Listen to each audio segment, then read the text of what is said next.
Hey everybody, what is going on? I am Maximus Rex, and once again, this is Big Baby Reviews. Today is Rob Liefeld Day, so we are looking at the next issue in his X-Force run from the early 90s. This is issue 4 from November 1991, cover dated.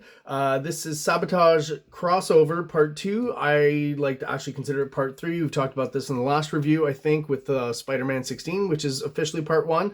I do think the story really does start in issue 3 of X-Force. It is to be continued into Spider-Man 16. Maybe you can consider X-Force number 3 a prologue or something. Whatever the hell you want to call it. Part 1, I definitely think, is X-Force 3 into Spider-Man 16 and then into X-Force number 4, this issue before you right now.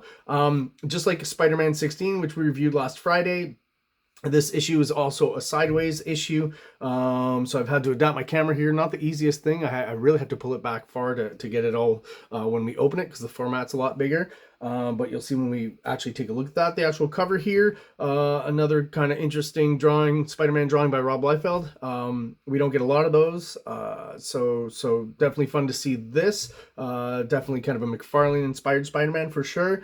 And once again, the cover colors, as they will contrast with the interior colors. I'll talk about that in a little bit. But once again, whoever colored this cover decided to give a bit of kind of variation in the colors of Cable's costume. Last X-Force issue, this part was brown, and it's not exactly the same colors, but at least whoever colored this is trying to give it a slight contrast in as far as how the armor looks. When we look on the inside, you'll see it's basically just silver colored all around. I refer to this as Spaceman Cable. It's about as far as Rob Liefeld went with the Cable designs, before you'll see in the next few issues kind of pulling back a bit and going back to, I don't want to call it classic Cable, but the classic kind of look with the shoulder pads and stuff.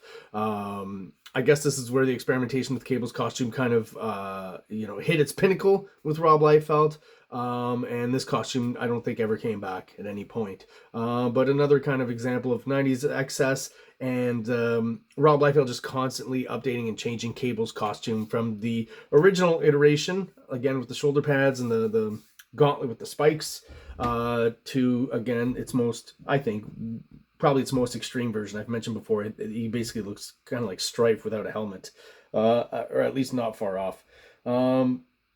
Other than that, I'm just going to mention the bold use of yellow in the back of this cover here. Just really makes everything pop. You don't see that often. For some reason, I think that's an element that definitely helps this cover pop.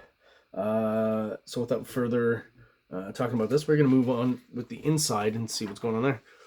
Okay, so first of all, we're going to talk about the colors, which I do think look really cool over Rob Liefeld's art, but they look a little weird throughout the issue, and this has been talked about. It's been talked about on Cartoonist Kayfabe, and I'm sure other comic book channels as well, so if you're not aware of it, I'll tell you about it. If you are aware, sorry, this might be a little bit of repetition for you. But basically, this issue was colored by Brian Murray, who used to work for Neil Adams' studio and comic book company, Continuity Comics. So when he moved over to Marvel, he basically still kind of used all the corresponding color numbers and system that he used over at Continuity, which I guess he didn't know was necessarily somewhat different from the one at Marvel. So when the actual printed comic came out, it it just happened to have some really weird, kind of odd results. But again, which I think still really worked with Rob Liefeld's artwork, and there's something about this issue that's just kind of fun because of those funky colors. So it is kind of a mistake that the colors, like, let's look at Shatterstar here, right? So, I'm going to assume that what he wanted to do was kind of have the flat color here, the white, which is fine here. So it seems like maybe Marvel and Continuity were using the same white or similar whites. And then I think he wanted to kind of throw a highlight on the top here, as represented by the little bits of yellow you can see, and then some sort of shadow on the underside here, which is this kind of green aqua color, I guess. I'm slightly colorblind, so I might be getting that wrong, but I'm pretty sure that's kind of a blue with a bit of green, so kind of an aqua color. And for some reason, well, I don't think he was necessarily expecting the highlights to be yellow, even though it does create kind of a interesting kind of psychedelic effect. And I don't know if that's the color he intended for the shadows either, although I do think it works on Shatterstar here. Not so many weird colors, say, on Feral. little bit of weirdness here on Warpath, like I guess where he wanted to add shadows here, it just maybe went a little too dark. But still works, I think. You know, when I was reading this issue as a kid, I had no idea about all this stuff, so it's not, you know, I kind of felt something was a little different maybe from prior issues, but it didn't take away from my reading experience in any way. Another cool shot of Spider-Man by Rob Liefeld. Rob Liefeld has a tendency of drawing kind of always from that same angle of Spider-Man kind of from the back and upside down like a spider, so that makes sense. Is there something about representing Spider-Man's butt that appeals to Rob Liefeld? Maybe. There are a lot of shots like that of Spider-Man. So we're kind of just establishing the characters here, continuation from last issue, and then we get our establishment of Juggernaut here. Going to mention the use of the screen tone here, which is the one Dale Keown's been using on the Incredible Hulk, so I don't see a lot of other people using it, so I'm going to mention that. I feel like maybe starting with this issue, maybe there was some before, because I know last issue there was some Eric Larson inking. I feel like there's some assists from some of the Extreme Studios guys, you know, before Image took off and stuff. They were still kind of helping out and working with Rob, so maybe one or two guys. I know Marat Michaels for sure, and Brian Murray in this issue colors, but later on I'll point out in later issues of X-Force things where I think literally Brian Murray actually drew in the X-Force comic. When we get to that, I'll talk about it. But here, for example, like, you know, Rob said he always inks the faces, so I assume he means the head as well. So it feels to me like Rob inked this part, but maybe not that part. And if he did, then he chose another tool that's maybe a little not as refined as what he used here. And I'm getting maybe a bit of that on the Spider-Man head here again, which is very Todd McFarlane. And not too much weirdness with the colors, other than still, you know, the colors used on Shatterstar. On his sword, though, these kind of rainbow combination of colors is very weird. Interesting, though. Like I said, it never took away from my reading experience, but there's just, yeah, like this little shot of like light magenta here. Not sure exactly why. We know why. It's a mistake, right? These highlights here, these white spots. Here they're drawn, so that's okay, but they're just been added in the color here. This IYF jam is brought to you by, I don't know, okay, I assume it's If You Know. This If You Know jam is brought to you by, so way ahead of, you know, the current internet with all its contractions and acronyms, right? For everything, basically. So, credits Rob Liefeld, plot and art, Fabian Nicieza, whatever. We'll call him Fabian. Balloon Stuffer. That's funny. So he's script or dialogue. Rosen Eliopoulos. So letters. Rarely do I see two letters work on one thing, but okay. Brian Murray stays inside the line, so coloring, and that's where we're going to stop. So again, this is sideways issues. This allows for, you know, vertical splash pages, double page splashes, and splash pages as the first page. So that's what we're getting here. Classic kind of Rob Liefeld composition. Next page here, we're getting more of that funky coloring on Warpath's face. You know, not a green I would necessarily pick for this background, but hey, it seems to work.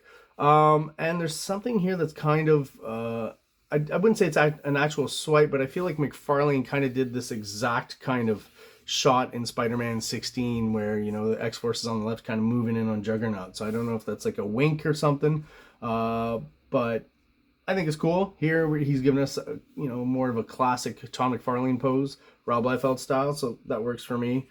I'm not quite sure what's going on with her legs here. If you look carefully, I guess she's twisting at the waist here, so we see her back and then we see the front of her legs here. Just some weird, odd anatomy going on there. But the dynamics of it is still fun, right? So you look over those things, I guess. Look past those things. Not quite sure why, like I get here why he dropped the lines on the costume and seems to have confused the colors because he colored the inside here red where it should be blue, right? Like the pants here. But on this one, I feel like it's close enough where you could have thrown that in. So I don't know if that's a deadline issue or whatever that is. But no lines on the costume here. Definitely got the lines here. Looks good. Not quite sure what this is supposed to be. I like when Rob Liefeld does this. He kind of just drew a line through a screen tone in there, or a photocopy, or a stat of something. So I don't know if that's the ground or the texture of the ground. This is kind of a page where Rob Liefeld really didn't do anything, I would say, for the backgrounds there. And we got another page with the mound here, the street. Just a few hints of buildings would be nice, Mr. Liefeld here. Your figures are great. They're, energetic, dynamic. We like that part of your art, and I guess you do understand that. But just, a semblance, some silhouettes even of buildings here would just help, remind us of where we are. Because at this point in this issue, I don't think he's actually established, right? Even though it's a continuation from Spider-Man 16. Spider-Man 16 had tons of backgrounds and debris and buildings and stuff. But, at least once, I think, in this next part, you would have to re-establish where this is all taking place. And Rob Liefeld, by this page, still has not done that. I think we're like 7-8 pages in. Let's see if he ever does. Great figures once again. This is a kind of classic shot, I think, if you remember this one. I always thought it was weird how he was holding swords there. Not quite sure that works at all if you really think about it. But in, the overall design of the page and the pose and stuff, you can kind of forgive that, I guess. Maybe, because really the sword should be pointing out in this direction the way he's... But that would have maybe cut too much into the panel here, right? So there's a reason. But really, he should have twisted those hands a bit more if you wanted that angle there. But for the basic layout and composition, I get why he did it. Just a great figure that's kind of ruined by that part there. But still a great drawing, as I said. And basically what we got here is X-Force's version of a fastball special, right? So Shatterstar is kind of replacing Wolverine, and Warpath is replacing Colossus. There was always something I liked about the flow of this page too, in as far as the storytelling and the action. He gets shit sometimes for bad storytelling, but the fact that he's thrown over here, kind of goes over him and cuts him from behind is basically, I think, what's going on here. I like the way it's kind of laid out here. I feel like there's a kind of a manga energy to it. Still no backgrounds. Big old NBA ad for their cards. All right, this mound is back, which at this point I have to assume they're still fighting in the street like in Spider-Man 16. So that's the street. Got some clouds in the background. No buildings though, even though they're in the middle of New York. Well, I'm sorry, they're not in the middle. They're downtown. They're where the World Trade Centers were. Always thought that was a cool shot of Juggernaut here, right? So he's been stabbed twice in the eye now, I guess. So he's riffing off of what Todd McFarlane did last issue, and basically was the reason why he quit Marvel. Well, not the only reason. That was kind of the tipping point, I guess is what you'd call it. So yeah, we're back to our B story with Cable and the other members of X-Force who are with him, who aren't here in this particular... I guess he's the only one who kind of got out of that rubble from last issue. And again, we're getting some of those funky psychedelic colors on this page. These are some of the pages with the wildest colors, I would say. The reds and the yellows and the orange and stuff, just really intense. But again, I just think it works for the heightened drama, and it really works on Rob Liefeld's artwork. I'm not sure it would work with every artist or all the guys I'm reviewing regularly, but definitely on Rob Liefeld, it just pushes the artwork to an even more extreme level to me, right? Just even more extreme shading and psychedelic colors, and it does appeal to me, to be honest. Again, here I'm guessing this was supposed to come out way more silver, and like his costume ends up looking kind of purple. Just, yeah, fun stuff. A lot of crazy stuff going on here. But yeah, doesn't it, like, there's just with the wide hatching and the yellow reflections here and the super extreme, that's got to be that screen tone again that Rob Liefeld pulled out. It just does something for me. I think it just makes, as the artwork not being always super great, it just heightens everything and makes everything better. To me, anyways. Not everyone enjoys this. So, 90s comics, very extreme. So he's not going to save Black Tom Cassidy. He's going to shoot him. Blam, blam. So I guess for him to fall and die, basically. Off camera. Oh, no, they do show him falling. This is kind of a Star Wars kind of deal. this is kind of weird in the storytelling in that, you know, you get Deadpool here, basically caught him at the bottom, right? And you see him, you know, his first speeches or talking is in this panel. Shh, don't say a word. Oh, sorry, I didn't realize you can't. Okay, so he's telling him to be quiet. I feel like what would have worked better here in the sequence for us to really understand this more is in this shot here. First of all, the yellow background should have been consistent, right? And to see Cable here, part of his leg or whatever, the lower part of his body walking away, and then having the empty kind of doorway would make a lot more sense. Just having drawn a bit of his leg or something, just the fact that we know he's turned and walking away, and as he's walking away there, I wouldn't have put the bubble in this panel, you know. I probably would have taken this and jumped it over here, so that the first time Deadpool actually makes a noise or utters a sound is when he knows for sure Cable is still not, you know, within hearing range, I guess. So yeah, just like, I kind of like the build up and how it's done. Just feel that little extra thing here and the consistent coloring would have made it better. Another cool shot of Juggernaut.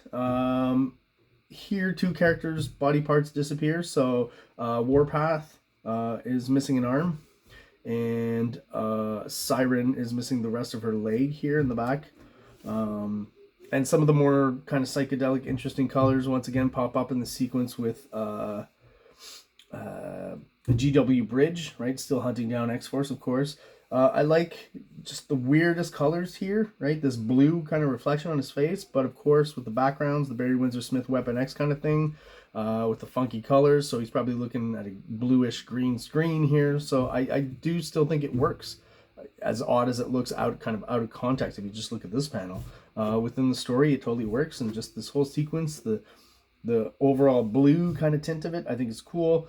Ed Piskor mentioned it, of course, but I also, back in the day, reading this, not originally when it came out, because I did actually buy this issue when it came out on the newsstand, but once Image came out and I had seen Youngblood and stuff, definitely assumed that this was like proto Shaft, or that, you know, Rob for this character had probably taken just a little bit of influence from his Shaft design that he probably already had at this point, or was close to having. Maybe he, you know, kind of drew this out here, and that's basically what became Shaft. But I do know he had these concepts for Youngblood for a while, right? So originally it was like a new Teen Titans pitch. So Shaft was actually supposed to be Speedy, right? Green Arrow's sidekick.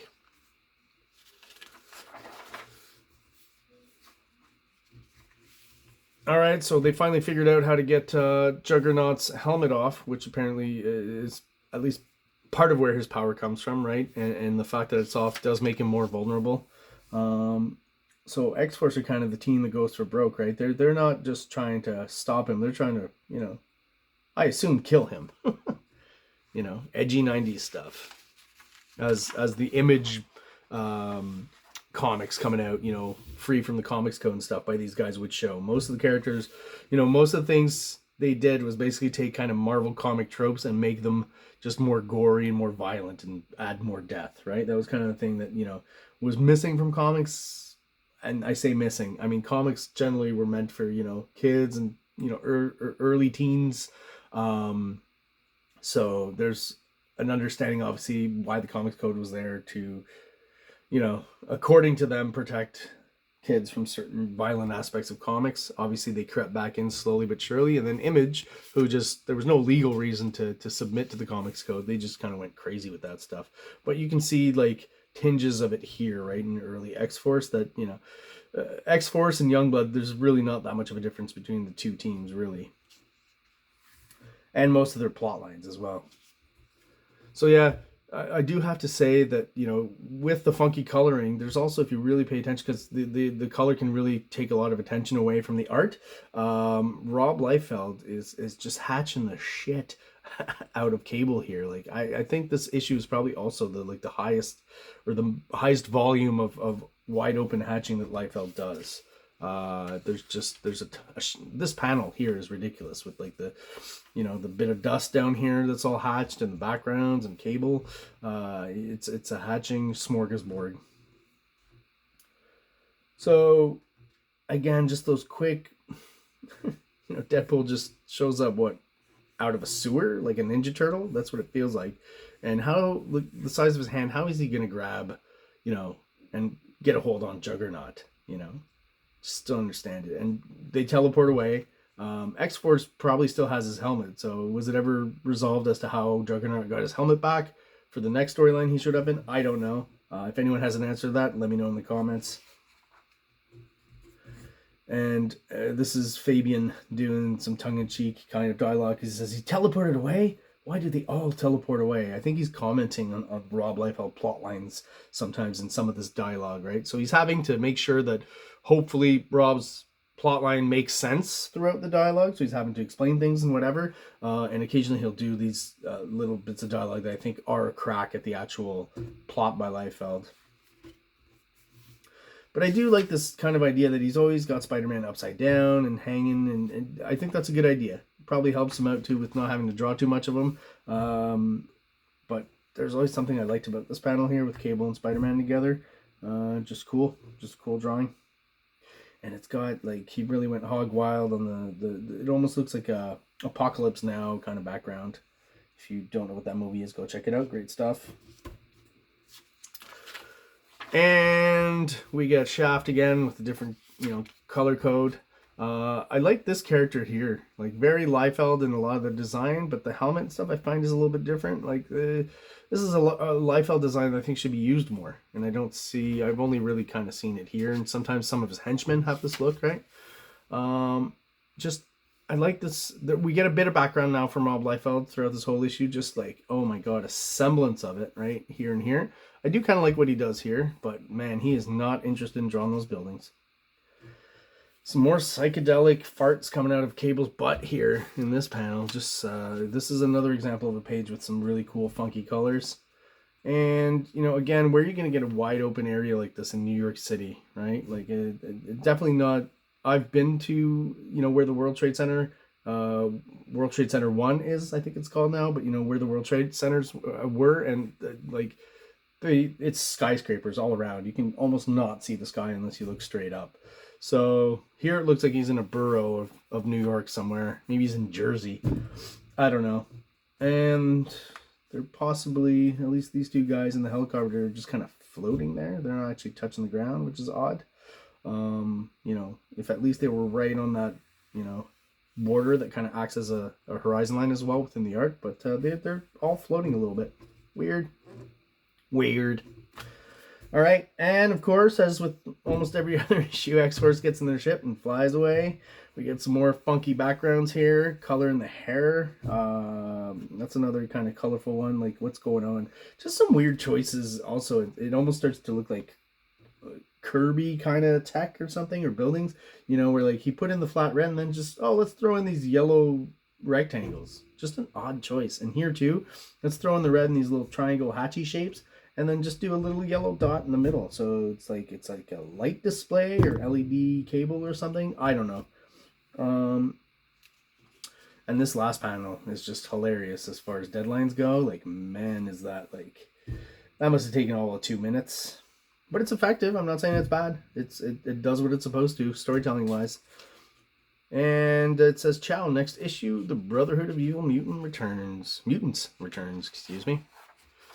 Gonna definitely take a turn, show you guys this one.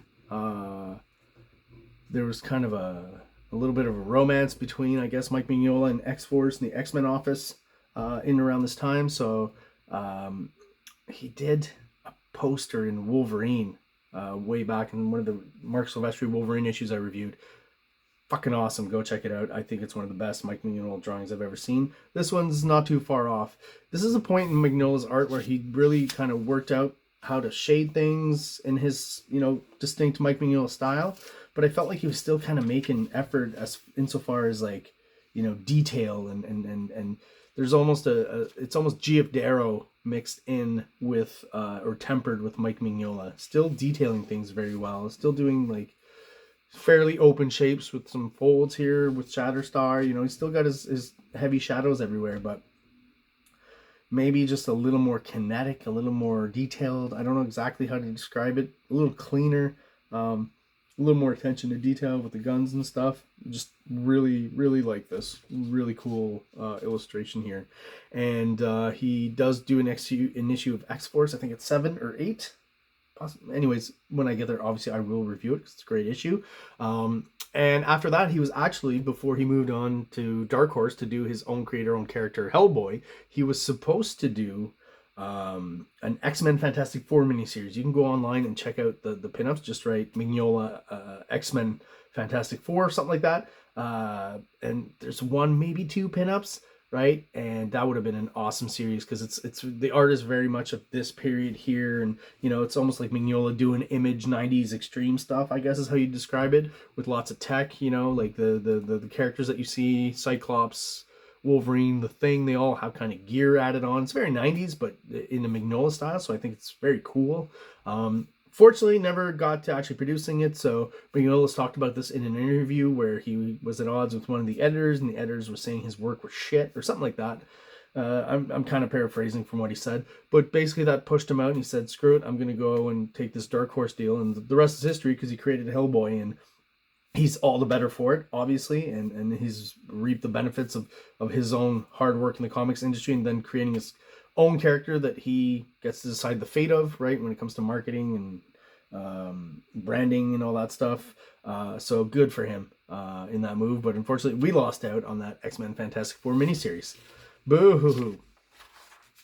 Always thought this was interesting. This is clearly a Cable drawing by Eric Larson. So there's also this, I'm not quite sure. It was like there's a miniseries just like Mike Mignola that Eric Larson was supposed to work on that included the X-Force characters, and I don't know who else, I forget, you know, and that's in around the time where Eric Larson's house burnt down and those pages were gone forever. So you can, that as well, you can check, they had photocopies of some of the pages, so you can see that on Google if you look it up, but he never got to producing it as he moved on to Image Comics, right?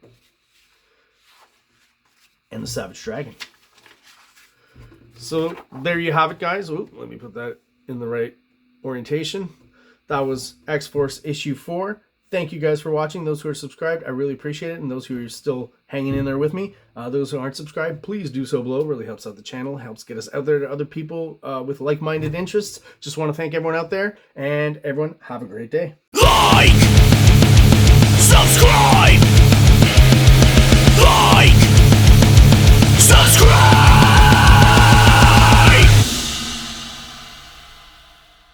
King Comics presents Big Baby, Volume 1, Issues 1 to 13, 204 pages of story and art. King Comics also presents Star Crasher one-shot, 32 pages, cosmic sci-fi surrealist adventure. You can find these fine comics at KINGCOMICS.CA, at MaximusRex13 on Instagram, or on Facebook, MaxRex or Big Baby.